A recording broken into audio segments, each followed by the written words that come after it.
Teka, himay-himayin natin yung mga pyesa. Ang dami ko nakikita.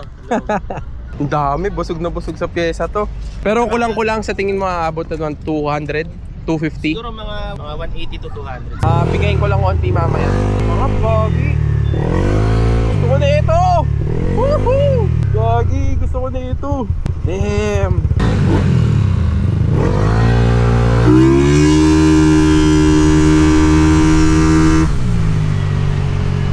Woo! Damn, sarap.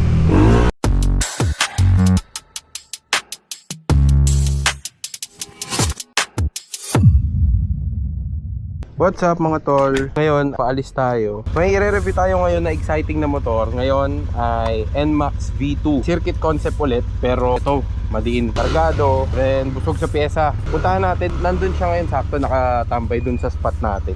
Testingin din natin kung makakahirit tayong mahiram yung motor niya, matesting kung ano yung performance.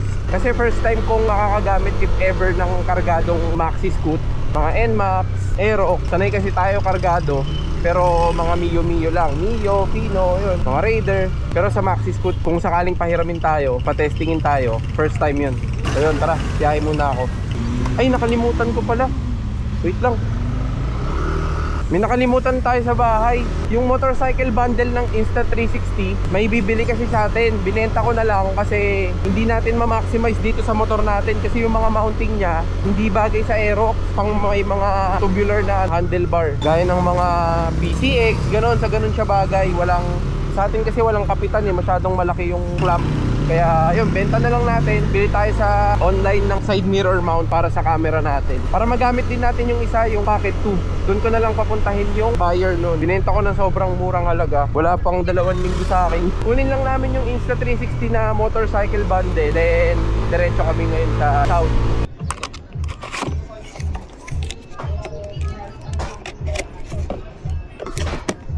Tara. Kalimutan pa. Buti malapit pa tayo. Yan, biyahe muna ako. And then, kita-kits tayo doon. Nasa south na siya. Kung saan yung spot natin lagi kapag nagre-review tayo ng motor. Ay, tubig. Makakalinis ko lang ng motor eh. Kagandahan dito sa ginagawa natin, nasa showcase natin yung iba't ibang concept ng mga motor. Gaya nito, circuit concept. In the future, magre-review din tayo ng Indo concept, Thai concept, Malaysian. Yun. Sana may mga tropang magpa-review ng mga motor nila.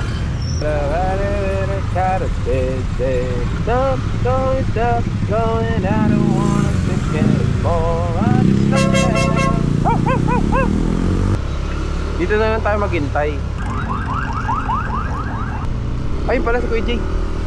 Kuya, pogi. Saan ka nakatambay? Kila Billy? Tara. Pogi. Dito ulit tayo sa spot natin. Tara. Kamusta kuya? Okay naman. Pogi. Teka, himay-himayin natin yung mga pyesa. Ang dami ko nakikita. Teka. Ang dami, busog na busog sa pyesa to.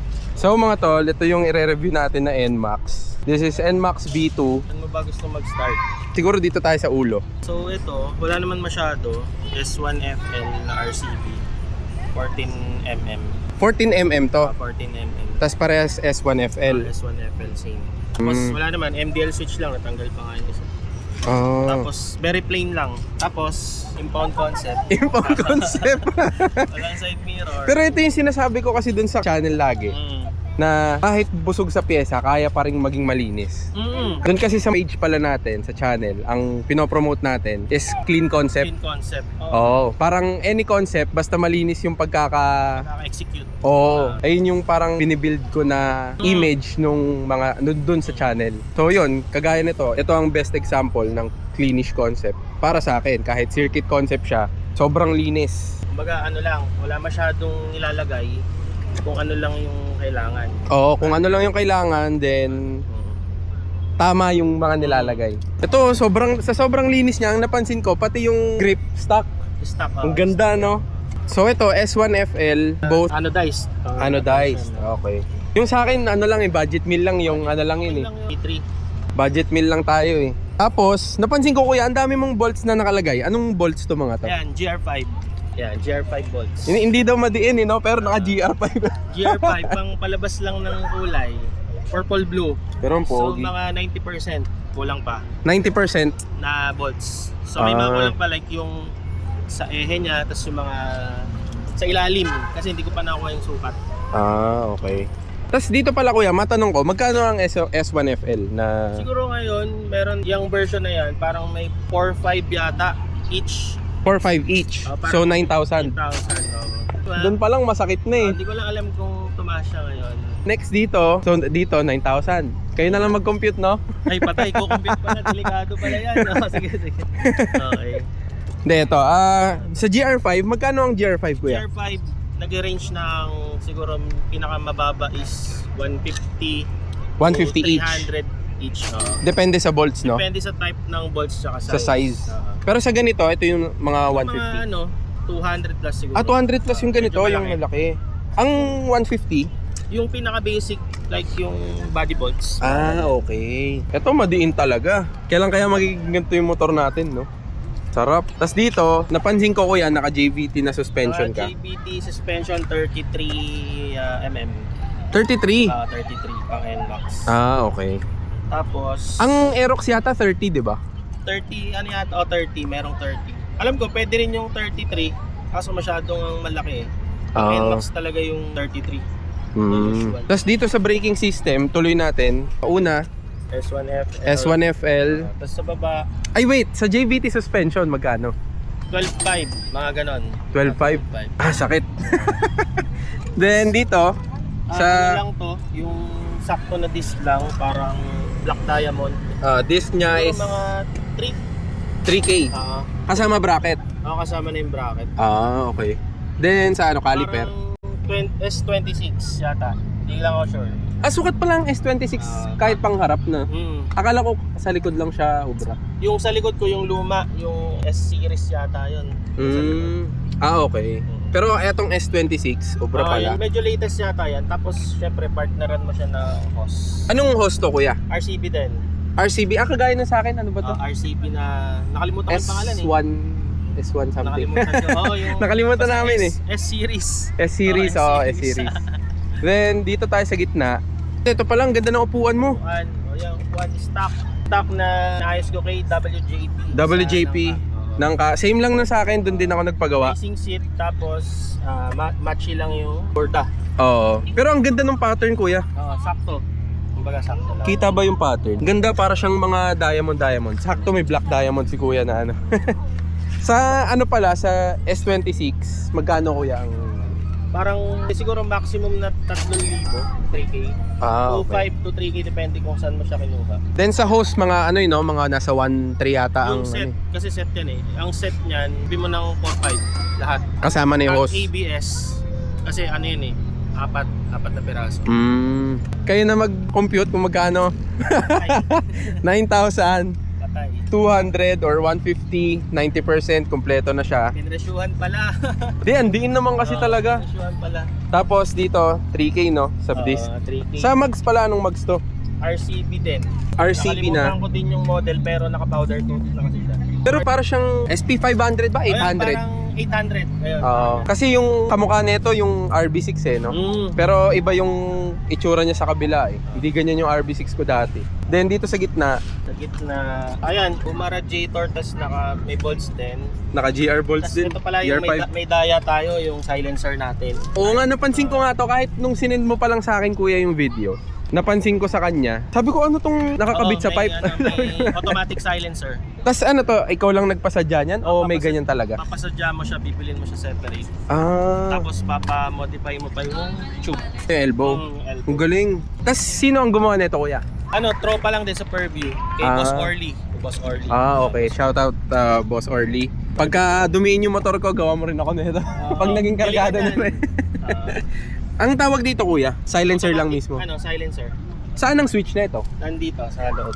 Mamaya paparinig ko sa'yo. Saan dito kuya? Ito yung lever na yan. Ayun, tingnan mo naman kung gaano kalinis yan boy. Nakatago yan. Nakatago. Ayun mga trip nating ano eh. Kung sa malayo, titingnan mo siya, oo madiin sa may alam, pero kumbaga kung hindi ka masyado maalam, parang iisipin mo, stock lang siya. Linis, malinis lang. Then, ito ang ganda rin ng pipe na ito ni Kuya eh. TSMP na, anong TSMP TSMP? S4, yung pinakamalaki, 38mm. So S4 siya pang 200cc pataas. Parang ganun. Tapos, sa shock niya, BD series, 330 yan Kuya, no? 330mm pang NMAX V2. Then, pang gilid, ano pang gilid? Pang gilid, HIRC pulley, tapos HIRC aluminum torque drive, tapos mga B-wing kasi kailangan matigas kapag loaded yung engine mo. Bali ano siya, straight na HIRC lahat. Okay. Same na sa akin, naka-HIRC. HIRC lahat. Pulley, bell, clutch lining, tsaka torque drive. Ito naka-circuit concept si Kuya, nakatanggal yung ano. Ano lang yan, tail tighty. fully concept yan. Huwag niyong gagayahin yan, fully concept. May huli ba ang ganyan? Meron na rin, alam ko yung sa LTO, yung modified, Talaga? makapasok pa rin siya. Pero may mga nabibili naman na ano no, yung parang nailalagay dito. Meron siya actually, inipit ko lang, pero nahahatak siya. Hindi, nakapix tingnan na natin sa siya. likod. Oo, may Ayun! nakaipit siya. Kasi Ito. nalalaglag eh. Lupit. Meron yan. Pero pag gano'n, wala na huli. Meron, hindi ko alam Siguro, testing mo. Ayaw ko testingin eh. Ayaw natin testingin, baka mahuli tayo eh. Pero dito sa Marikina, wala yan sa Marikina. Yung pipe ang mainit sa Marikina. Oo, Alam maingay natin yan. talaga ito. Ito, nakita ko, nakamakina siya. Meron. May laman. Meron siya. Naka-purple din, kitang-kita. Meron siya. So, anong laman nito, Kuya? So, ano siya? Ano bang tanong Anong ng tropa or tinatago no? Joke lang. Pag tropa, Ang declare lang. declare ng tropa, basic set na naka-head. Basic set na naka-head. Pero sabi kanina, yung pipe, pang 200cc pataas. So ano siya, actual niya 215. 215. 215cc. So ang load niya 66mm na JBT, 2326 na JBT head. Sniper internals plus 4 na JBT. 3.6 yata to be exact. Anong gamit mong Kuya? Ano ba dito yung throttle body mo? Naka-down drop tayo. Naka-down drop? Angat ko na lang. Pwede ba bukas? Bukas na to. Hindi pa malengke concept to, walang lagayan eh. Ayun! Ayan. Ang pogi. Ang linis. So meron ang throttle body niya Uma Racing na 38mm tapos may Laki. oil catch lang tayo. Laki. Ano lang, chill ride. Chill ride. Pag Chill ride. nasa subdivision. Oo, chill ride na rin. Ito si Kuya Jay kasi matagal na kami magkakilala. Sobra as in bata pa ako magkakilala na kami. Tropa siya ng kuya ko. Sila parehas mahilig sa motor. Na-influensyahan nila ako. Then nung bata pa ako, sila na yung nakikita kong may mga kargadong motor. Sa kanila ako namulat sa mga kargadong motor. Kaya yun, nahilig din ako. Oo, parang depende kung gusto mo ng hobby. Kasi may mga sasakyan na rin naman, di ba? And then, ito parang na talaga siya. Parang hobby na siya. So hindi naman siya yung tipong pangyabang. Kumbaga natutuwa ka lang na may nakikita ka nangyayari dun sa motor mo. Parang masterpiece ba? Tsaka ang sarap kasi sa feeling Kuya, kunyari umaga pagkagising mo, kape ka, tapos nakatitig ka lang, no? Ay, wag mong gagawin yun. Maraming kulang. Oo, makukulangan ka. Dumadami yung kulang eh. Oo, sakto lang. Saktong titig lang, no? Pero para sa'yo Kuya, tingin mo, ito sa motor mo, marami pa bang kulang or sapat na sa'yo? Madami pa siya, pero depende nga kung saan ka lalagay. Halimbawa, gusto mo talagang dumiin, wala pa yan. Pero kung pwede mong pang daily use nga, tapos dito lang, actually okay na siya. Kasi for example, di ba, dumiin ka, naka-all-ins yung mo, pwede mo bang iiwan dyan? Siyempre, baka tangayin ka agad yung motor mo, di ba? Lalo sa mga ganito, mga NMAX, Aerox, sobrang daling baklasin ng shock, no? Babaklasin, talagang may pagpatayan sila doon, di ba? Imagine mo yung PS. At least, hindi pa siya ganun kasakit sa mata. Ang tinarget ko lang, clean look lang. Clean look lang. Cleanish lang, no? Hashtag cleanish lang. Clean look lang, medyo okay na. Malinis, sobra. Tapos dito pala sa Uma Racing na habol ko lang, magkano Kuya? Parang yata 3 plus kuha ko dyan. Sige, sabihin natin 3.5. 3.5, then sa pipe 8,000.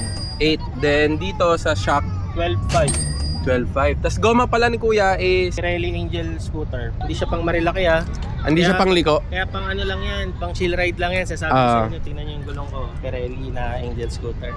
Pang chill ride daw. Pang chill ride daw no? Teka nga. Ayun oh. Hanggang dito. Ay, meron ba doon? Yun lang. Meron ba doon? Ganito yung mga gusto nating ma-achieve dito sa motor natin eh. Yung ganto, sobrang linis lang. Pero kahit pa paano may ibubuga kuya no? Oo naman. Kasi Kumbaga, ano siya, ang computation is 215. 215 oh. Then estimate mo lang lahatan magkano aabutin ito. Kasi ang kung ipapresyo natin yung makina pa lang sa brand new, magkano yung head 25. Yung black 9,000, yung Sigunyal din 9,000, so around siguro yung makina mo pa lang 60 to 70k na siya. Wala pa labor. Wala pa yung labor. Nasa magkano ang labor? Siguro 3 to 5k depende paanong build yung gusto mo. Ito touring lang naman 'to, yung sakto lang. So sabihin natin engine rough estimate 70,000 kasama yung throttle body. As sa panggilid, sabihin natin 10. Round off na lang natin 80 na. 80. Syempre ECU mo. Ay, ano pa lang ECU nakakabit? Ano lang yan, X-Lite lang, so mga 12.5. So 90 na yun. 90, sabihin 90 lang, 92. 90. Tapos yung mga piyesa kanina, yun na yun. Bahala na sila. Bahala na sila doon. Parang ganun. Pero kulang-kulang sa tingin mo aabot na 200, 250? Siguro mga wala pa naman. Mga 180 to 180 to 200. Okay. Wala pa yung motor doon Wala pa. Labas yung NMAX doon, yung unit NMAX. itself. Sabi. Ang sarap lang titigan ng mga ganitong motor. Nakaabang lang ng 232 kung gusto. Pagka tinopak. Palit Sigunyal. So habang nagre-review kami dito ni Kuya Jay ng motor niya, dumating yung buyer natin ng motorcycle bundle natin. Kasi hindi ubra doon sa Aerox yung motorcycle bundle ng Insta360. So yun, nenta na lang natin. Pogi rin ang motor ni Bossing Justin Bieber na Vespa. Pogi.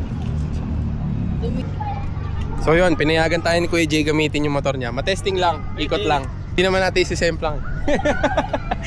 Kaya mo naman yan. CB mo 2010, Mio, tas ngayon, hanggang ngayon, 2026, andiin pa din Nasa dugo. Nasa dugo na. Pag kasi once na nag-start ka na magmotor, magkarga ng motor, mahilig ka talaga sa motor, ang hirap na kumawala no? Hahanapin mo kasi kahit stock lang yung motor mo. Wala namang masama di ba? Oo, Mas maganda nga yung stock Pero syempre kung makulit ka talaga, yun lang yun. Ayun. Pero ganito, kahit siguro nga 185, swak na sa akin yung 185 Bilis na yun. Kasi sa stock na, natutuloy na ako So yun mga tol, montage ko muna to, pakita ko sa inyo. Palubog na kasi yung araw So, para makita nyo na maganda. Start natin videohan, pakita ko sa inyo in 3, 2, 1.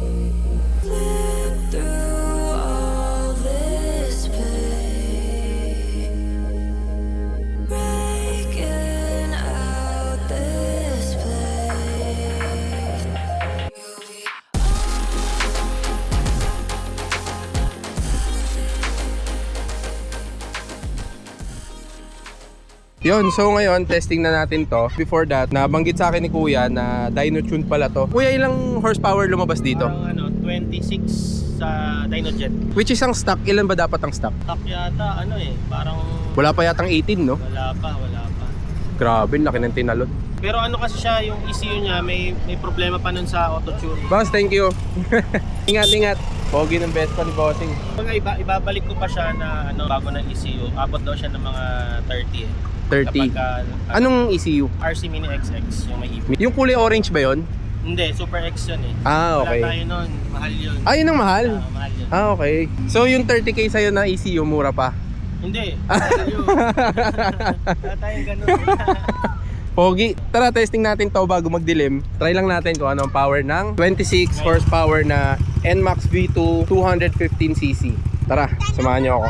So yun, sa mga gustong magkarga ng 215cc, maganda rin kayo ng 200k. Para sa ganito kadiin.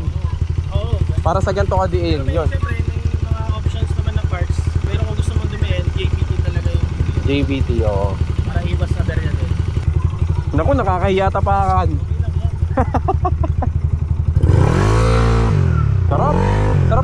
RPM. Testing natin. Alam mo, iba yung feeling netong NMAX dun sa Fino. Siguro dahil nga makabagong motor na siya. Pero ibang iba yung feeling niya, sobrang sarap. Kuya Jay, thank you sa pagpapahiram nitong motor mo, pagpapatesting sa akin. Bigayin ko lang konti mamaya. Sarap, gagi. Gusto ko na ito. Woohoo! Gagi, gusto ko na ito. Damn. Kahit hindi ko pa siya pinipiga, umaabante. Gusto niya umandar ng umandar. Ganda ng RPM. Yung napansin ko dito, ang ganda niya RPM. Pero ang sabi ni Kuya Jay, hindi pa daw tonado to. Pero what more kung tonado to, di ba? Ikot tayo dito. So ito pala ang power ng 215cc. Putang ina, maabante. Gustong tumalon. Parang gusto niyang tumalon pero hindi niya magawa dahil mabigat ako. Gagi, ang sarap ng ganito. Gusto ko nito. Sarap. Ganda pa ng POV pag NMAX talaga.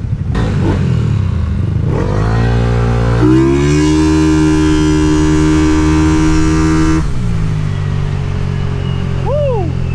Damn, sarap. Bulahaw nga talaga. Bulahaw talaga yung TSMP na to. Pero sobrang solid. Ang ganda niya tumunog. Ganda RPM. Uy, yun yan. Lente.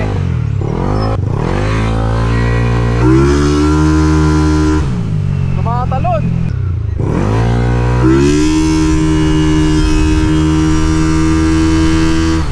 Woo! Up. So guys, tayo naman binibirit lang naman natin siya sa mga free spaces ha. Kita nyo naman, wala sasakyan. Pag bumibirit tayo. Pero pag meron, chill lang tayo. Solid, gagi. Nakaka-enjoy gamitin tong 215cc na NMAX V2. Grabe, sobrang sarap RPM. Ito yung gusto kong RPM. Oh. Sarap. Sobrang sarap. Oo, tumatalon eh. So yun mga tol, tapos na natin i-testing and i-showcase sa channel natin itong NMAX V2 na sobrang diin. Para sa akin, grabe, solid talaga, pati experience sa pag-try sa kanya.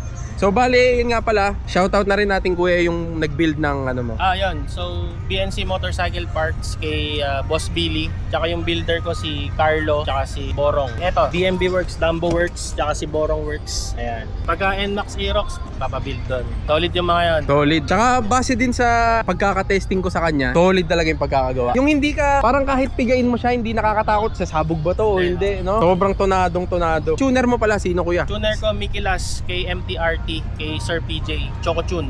Shout Choco Tune, okay. sa Mickey Las Racing, Caloocan. Caloocan, okay. Pero ang nagbuo nito, saang lugar? PNC, dito. Dito, Marikina. Ayan yung sa South. Yung Dito sa South Supermarket, kaliwa lang kayo dyan, kila Kuya Billy. Solid. Sige kuya, paano? Peace out. Thank you. Thank you. Thank you kuya. Solid. Guys, dito na natin tatapusin tong video. Uwian na rin kami, madilim na. Hindi na rin naman na makikita kung ano man. Tsaka na-testing na rin natin.